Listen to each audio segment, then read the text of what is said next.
انا اعطیناک الکوثر، اے نبی ہم نے آپ کو خیر کثیر دی ہے۔ خیر کثیر سے مراد آپ کو جو ہم نے اسلام دیا ہے وہ اتنی بڑی خیر ہے کہ اگر آپ کے کوئی نرینہ اولاد نہیں بھی ہے تو اس کے مقابلے میں اللہ نے آپ کو جو دین دے دیا، اس کی دینی دنیا کی برکتیں بھی حاصل ہوں گی اور آخرت میں بھی۔ تو یہ خیر کثیر کے ہوتے ہوئے اگر آپ کے نرینہ اولاد نہیں ہوتی تو آپ کو غم کرنے کی ضرورت نہیں ہے۔ اور دوسری تفسیر کے مطابق ہم نے آپ کو حوض کوثر دی ہے، تو آپ صلی اللہ علیہ وسلم میدان حشر میں اپنے امتیوں کو پانی پلائیں گے جب لوگ پیاس سے بلک رہے ہوں گے۔ تو یہ آپ کی خصوصیت ہے کہ اس وقت اللہ نے آپ کو ایک نہر آپ کے اختیار میں دی ہوگی جس سے آپ اپنے چاہنے والوں کو پانی پلائیں گے اور پھر ہمیشہ کے لیے ان کی پیاس بجھ جائے گی۔ تو جس کو اتنی بڑی نہر ملی ہو، اتنا اس کو عزت مل رہی ہو آخرت میں، تو اس کو ایسی شخصیت کو کہ اگر نرینہ اولاد نہیں ہوتی تو وہ یہ غم کوئی غم نہیں ہے ان کے لیے۔ تو یہ دو خوشخبریاں دی گئیں، انا اعطیناک الکوثر، اے نبی ہم نے آپ کو کوثر عطا کی ہے۔ اب چونکہ اللہ نے ایک نعمت کی ہے تو اللہ فرما رہے ہیں کہ آپ پر بھی شکر واجب ہے۔ وہ شکر کیا ہے؟ فصلی لربک، آپ اپنے رب کے لیے نماز پڑھیے، ونحر اور قربانی کیجیے۔ دو کام آپ کریں گے، نماز اور قربانی، تو اس کا صلہ اللہ آپ کو کیا عطا فرمائے گا؟ ان شانئک ھو الابتر، آپ کا دشمن آپ کو تانے دے رہا ہے کہ آپ ابتر ہیں، آپ کی نسل ختم ہونے والی ہے، تو ہم آپ کو یہ خوشخبری دے رہے ہیں کہ آپ دین پر مضبوطی سے قائم رہیے، آپ کے دشمن کی نسل ختم ہونے والی ہے۔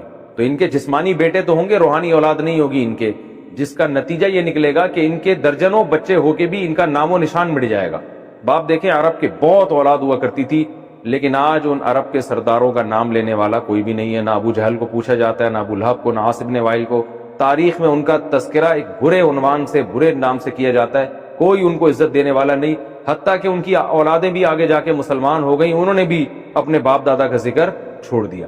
تو یہ اس صورت میں اللہ تعالیٰ کا ارشاد ہے۔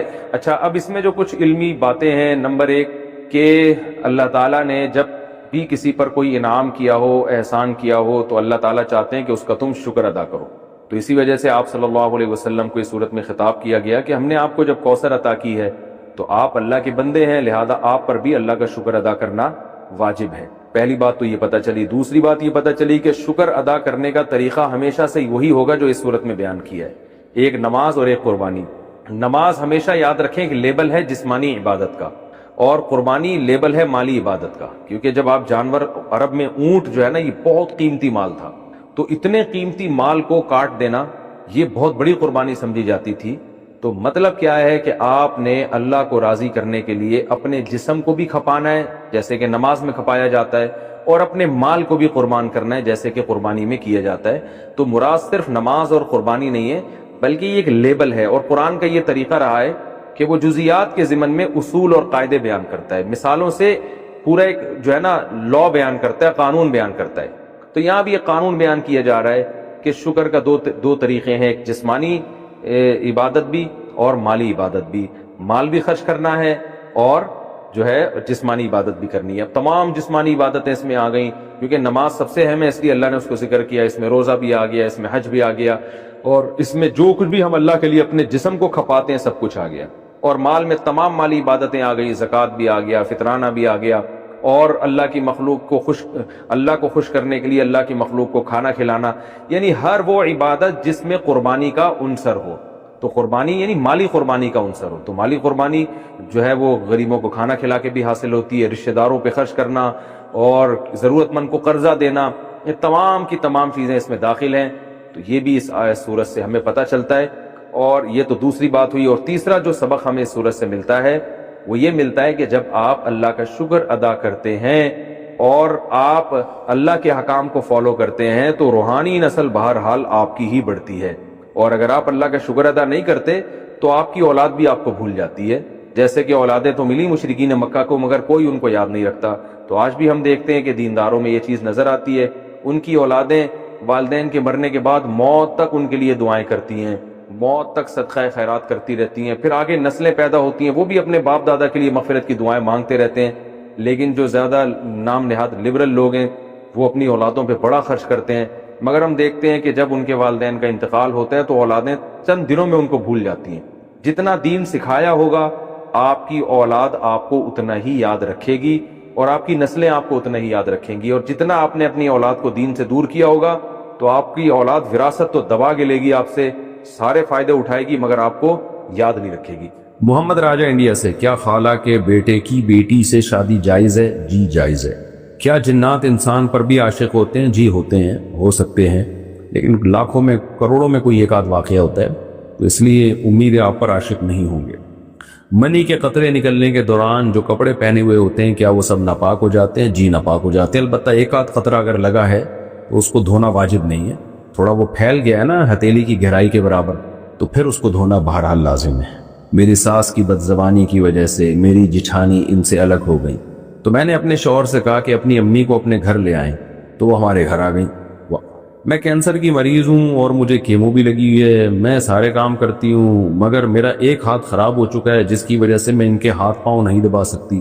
تو وہ میرے شوہر دباتے تھے، مگر وہ میری بیماری کو ناٹک کہتی ہیں اور بہت زیادہ بدزبانی کرتی ہیں، جس کی وجہ سے میں نے اپنے شوہر سے کہہ دیا کہ میں بیماری کے ساتھ یہ ٹارچر اب برداشت نہیں کر سکتی۔ اب وہ گاؤں چلی گئی ہیں، لیکن میرے شوہر کو لگتا ہے کہ وہ ان کی وجہ سے جہنم میں جائیں گے، اور کہتے ہیں کہ اگر تم ایڈجسٹ کرتی تو وہ میرے ساتھ ہی رہتی۔ آپ بتائیں اگر میں غلط ہوں تو اپنی غلطی کی اصلاح کر لوں، جبکہ میں ابھی بھی بیمار ہوں اور انہوں نے مجھے پریشان کیا ہے، اور انہیں جو مجھے پریشان کیا وہ میں تفصیل سے بتا نہیں سکتی۔ جب آپ کا ہاتھ خراب ہو گیا تھا تو کیسے پاؤں دبائے جا سکتے تھے؟ ایسی صورت میں آپ کے شوہر کو آپ کو الزام دینا ٹھیک نہیں ہے۔ تو اب مجھے نہیں پتا کہ کون غلطی پر ہے اس میں، بہرحال بوڑھی ماں کا بڑا احترام ہے۔ اب شوہر ظاہر ہے مرد کے دل میں بال آ جاتا ہے کہ میری ماں اب گاؤں میں رہ رہی ہے، لیکن شوہر کو یہ بھی سمجھنا چاہیے کہ عذر کیا ہے۔ تو اگر بیوی کہہ رہی ہے بھائی میرا ہاتھ خراب ہو گیا، میں اس بڑھاپے میں ان کی خدمت نہیں کر سکتی، نہیں دبا سکتی، اور ساس میری بیماری کو ناٹک کہتی ہیں، بعض ساسیں ہوتی ہیں وہ بہو کا ایک صحیح عذر بھی ماننے کے لیے تیار نہیں ہوتی۔ آپ کو جب پتا تھا کہ ساس بد زبان ہے اور بد زبانی کی وجہ سے جٹھانی الگ ہوئی ہیں، تو آپ کو ضرورت کیا تھی کہ آپ بیل مجھے مار؟ آپ خود مشورہ دے کے اپنی ساس کو اپنے گھر لے آئیں، تو یہ لانے سے پہلے آپ کو سوال پوچھنا چاہیے تھا نا۔ بہرحال میں آپ کے شوہر کو نصیحت ہی کر سکتا ہوں کہ بھائی بیوی اگر بیچاری معذور ہے اور ساس کے تانے بہت زیادہ ہو رہے تھے تو پھر بیوی پہ ظلم نہیں کرنا چاہیے، اماں کی خدمت آپ خود کریں ایسی صورت میں، یا گاؤں میں آپ چلے جائیں کچھ دن اماں کے پاس رہیں، یا فون پہ خیریت معلوم کر لیا کریں۔ بہرحال اماں کو بھی نہیں چھوڑا جا سکتا، بیگم کو بھی نہیں، خود ہی بھگتو۔ اگر کوئی عورت صرف نہاتے وقت اوپر جوڑا باندھے اور نہانے کے بعد اس کو کھول دے تو کیا یہ جائز ہے؟ اگر وہ بہت اچھی طرح عورت نے جوڑا باندھا ہے اور اس کو کھولنا اس کے لیے مشکل ہے تو وہ جوڑے کے بالوں کے اندر پانی پہنچا دے تو یہ کافی ہے، تو پھر وہ بعد میں بھی بے شک کھول لے تو بھی غسل اس کا ہو جائے گا۔ لیکن اس کی یہ غلط چیز ہے نا کہ آپ کو صرف نہانے سے بالوں کو گیلا کرنے سے بچنے کے لیے آپ جوڑا باندھ رہے ہیں۔ تو جوڑا تو اس لیے شریعت نے حکم دیا عورت کو جوڑا باندھ کے غسل کرنے کی اجازت اس لیے دی کہ جوڑے کا کھولنا اور دوبارہ باندھنا بڑا مشکل ہوتا ہے، یہاں تو باندھنا کھولنا بہت آسان ہے عورت کے لیے، تو اس لیے بہرحال یہ ناپسندیدہ عمل ہے، اس کو چاہیے کہ ایک دفعہ پراپر نہا لے اس کے بعد جوڑا باندھ دے۔ گرمی میں 3 دن کی قضا نماز اگر میں 3 دن کی قضا نماز ایک ساتھ پڑھوں تو کیا وطر ہر عشاء کے ساتھ پڑھنے ہوں گے یا ایک ساتھ سارے وطر بھی پڑھ سکتے ہیں؟ جی وطر الگ سے پڑھ سکتے ہیں آپ، عشاء کے ساتھ ضروری نہیں ہے، جو قضا نمازوں کی بات کر رہا ہوں تو ساری عشاء ایک دفعہ نمٹا دیں، پھر سارے وطر ایک دفعہ نمٹا دیں۔ سیف صاحب انڈیا سے، اگر پیسے گر جائیں تو کیا انہیں اٹھا کر چومنا چاہیے؟ نہیں بھائی، بس ایسے ہی رکھ لیں جیب میں۔ اگر لڑکی موبائل پر لڑکے سے کہے کہ اپنا نکاح مجھ سے کر لو اور وہ لڑکی کی طرف سے گواہوں کے سامنے قبول کر لے تو کیا نکاح ہو جائے گا؟ نہیں ہوگا۔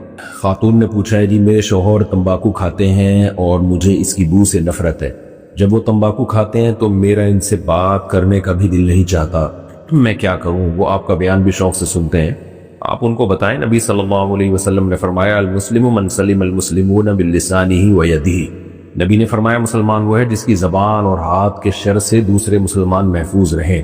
تو یہ اجنبی مسلمانوں کو تکلیف دینا جب اتنا بڑا عذاب ہے تو اپنی زوجہ کو تکلیف دینا تو اور بھی زیادہ بڑا گناہ ہے، تو قطع رحمی میں آتی ہے یہ چیز۔ اور بدبو تو ایک ایسی چیز ہے جس سے نبی صلی اللہ علیہ وسلم بہت شدید نفرت کیا کرتے تھے، تو ہمیں نبی کو فالو کرنے کا حکم ہے، اس سے پتہ چلا ہمیں بھی بدبو سے نفرت ہونی چاہیے۔ تو اگر شوہر کو تمباکو کھانے کی عادت ہے بھی تو ان کو چاہیے کہ وہ گھر میں جب گھر سے باہر جا کے کھا لیا کریں، یہ کہیں کونے پہ بیٹھ کے کھا لیں، اس کے بعد منہ اچھی طرح دھوئیں، صاف کریں تاکہ اس کی اسمیل منہ میں نہ رہے۔ حقیقت یہی ہے کہ جن کو تمباکو سے بو سے نفرت ہے وہ بہت زیادہ تمباکو والوں سے ٹینشن میں جاتے ہیں، لیکن تمباکو والے اس چیز کا خیال نہیں کرتے، تو گناہ کی بات ہے، اپنی نیکیاں برباد کرنے کی بات ہے۔ مصلی پر ایک طرف موبائل رکھ کر نماز پڑھنا کیسا ہے؟ کہاں رکھیں بھائی؟ ایک طرف ہی پڑھ کے نماز پڑھتے ہیں اور موبائل رکھ کے نماز پڑھتے ہیں، دو طرف تو رکھ نہیں سکتے میرا خیال ہے۔ بہرحال ایک طرف رکھ لیں، نماز پڑھ لیں، کچھ نہیں ہوتا۔ شبینہ اعظمی انڈیا سے، اگر کوئی طلاق شدہ عورت شدید مجبوری کی وجہ سے عدت نہ گزار سکے تو اس کے بارے میں کیا حکم ہے؟ مجبوری لکھ کے بھیجتی تو میں بتاتا، عدت تو گزارنا بہر صورت لازم ہے۔ البتہ کوئی بہت ہی غریب عورت ہے، شوہر نے اتنی وراثت بھی نہیں چھوڑی کہ اس کے 4 مہینے 10 دن تک کھانے پینے کا کوئی انتظام ہو جائے، تو ایسی صورت میں پھر وہ طلاق یافتہ عورت کمانے کے لیے مجبوری میں نکل سکتی ہے، بغیر زینت کے نکلے، کمائے، اور جو ہے وہ دن میں کمائے اور پھر فوراً جیسے ہی ٹائم ختم ہو فوراً واپس آ جائے، یعنی کمانے کا جو بھی اس کا ٹائم تھا وہ فوراً واپس آ جائے۔ تو شدید مجبوری کا مطلب ایسی مجبوری میں عدت تو پھر بھی گزارنی پڑے گی، لیکن کس طرح سے گزارنی پڑے گی وہ شریعت نے تخفیف کر دی ہے، اس میں آسانی کر دی ہے۔ تو لیکن عورت پر عدت بہرحال گزارنا شوہر کے گھر لازم ہے۔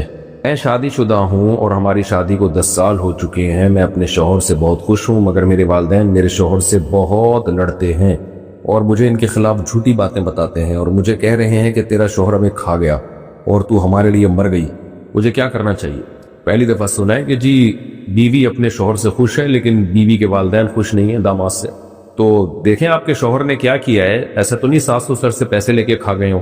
اگر وہ پیسے لے کے کھا گئے ہوں تو پھر ساس سسر کا داماد سے اختلاف ٹھیک ہے، بعض داماد ایسے ہوتے ہیں گھننے بن کے کھا جاتے ہیں سب کچھ، اور ساس سسر مجبور ہوتے ہیں اپنی بیٹی کی وجہ سے، سسرال والے وہ کچھ کر نہیں سکتے داماد کے خلاف، ان کو ڈر ہوتا ہے بیٹی کو نہ چھوڑ دے، تو اس طرح سے بعض دفعہ مسائل ہوتے ہیں۔ لیکن ساس سسر کو چاہیے تھا پیسے ہی نہ دیتے داماد کو، اگر پیسوں کا پھڈا چل رہا ہے۔ اگر بہرحال پیسوں کا نہیں ہے تو پھر ان کا کیا لینا دینا بھائی ان کے پرسنل معاملات میں، تو آپ کو چاہیے آپ اپنے شوہر کو فیور دیا کریں، کیونکہ شادی کے بعد عورت پر اس کے شوہر کا حق اس کے والدین سے زیادہ ہے۔ ہمیں آخرت کے لیے کون سی نیکیاں جمع کرنی چاہیے؟ ایک فرض نماز سے کتنی نیکیاں ملتی ہیں؟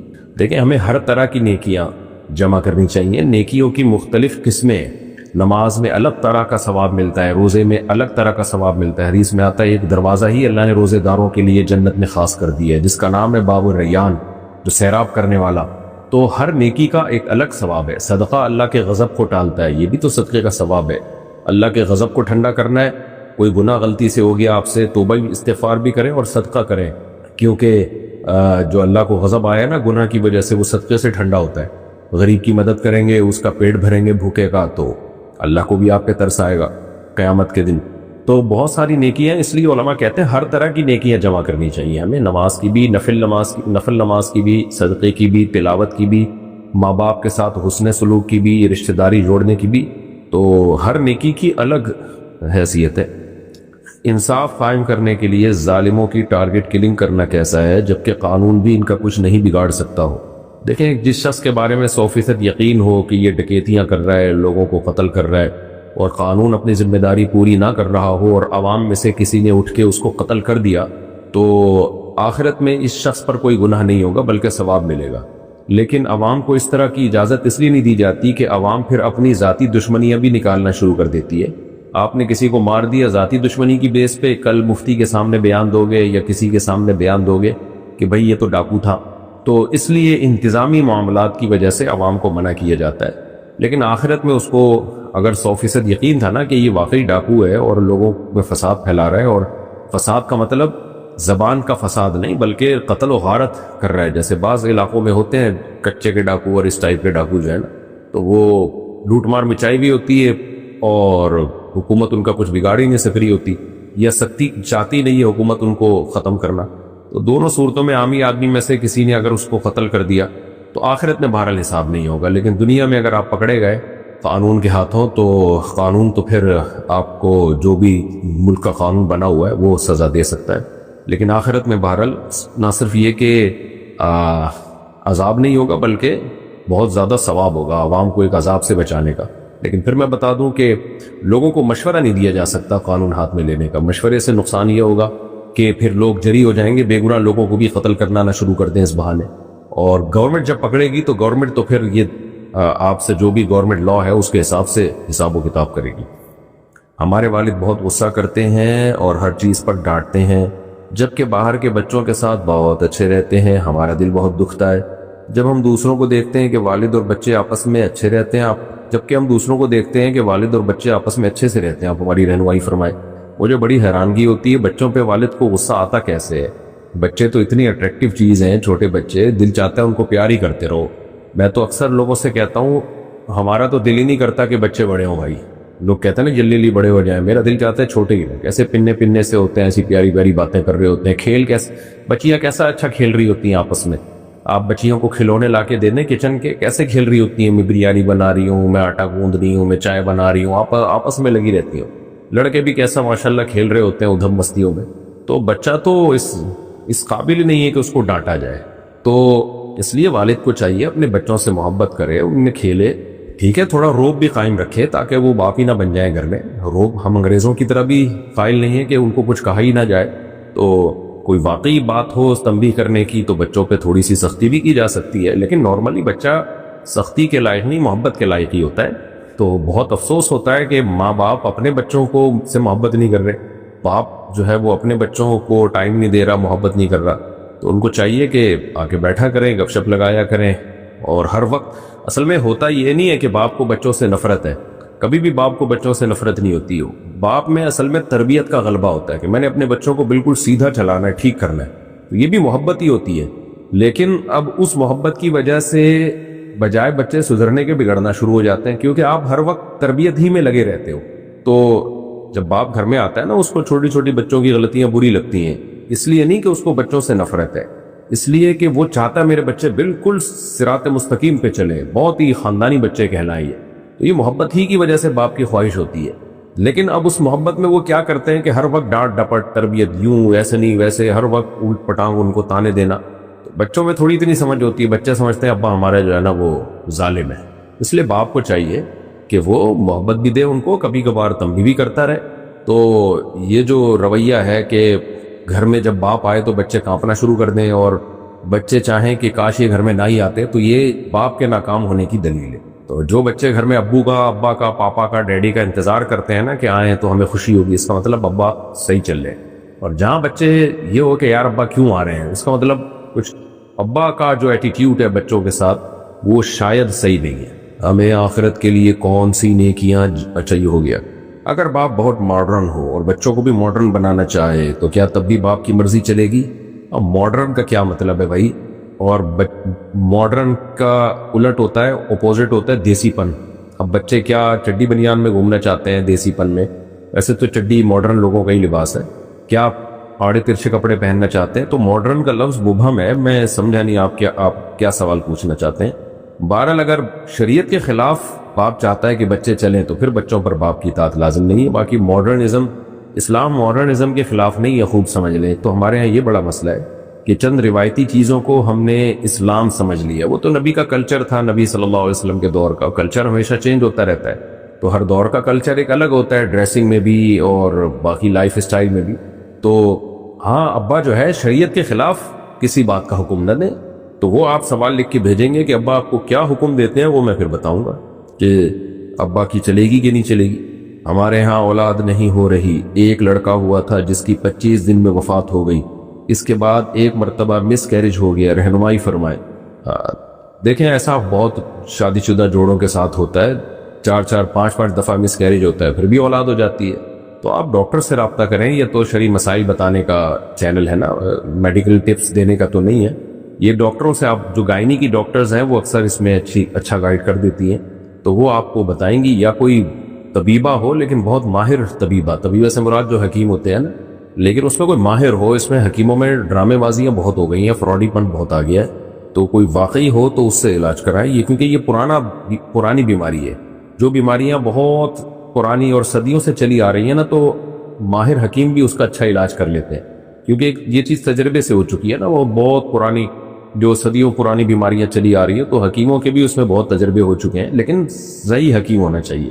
میں نے دیکھے بعض پیشنٹ ایسے تھے جو میڈیکل جو ڈاکٹرز ہیں ان کا علاج نہیں کر پائے, تو حکیم نے علاج کر دیا. لیکن میں پھر بتا رہا ہوں کہ میرے کہنے پہ کسی حکیم کے پاس نہ چلے ہیں. حکیموں میں 2 نمبریاں بہت زیادہ ہیں, پھیکو بہت ہیں اس میں, یوٹیوب پہ بھی بھرے ہوئے ہیں. کو ماہر ہو, ایکسپرٹ ہو. تو اب ماہر ایکسپرٹ کا کیسے پتہ چلے گا؟ وہ ظاہر ہے اس نے کہاں سے پڑھا ہے اور یہ سب چیزیں, وہ خود آپ تحقیق کریں. لیکن جب تک یہ نہیں تو یہ جو گائنی کی ڈاکٹرز ہیں ان میں بھی بات ایکسپرٹ ہوتی ہیں, ان سے آپ علاج کرائیں. میں بھی دعا کرتا ہوں اللہ آپ کو نیک صالح اولاد عطا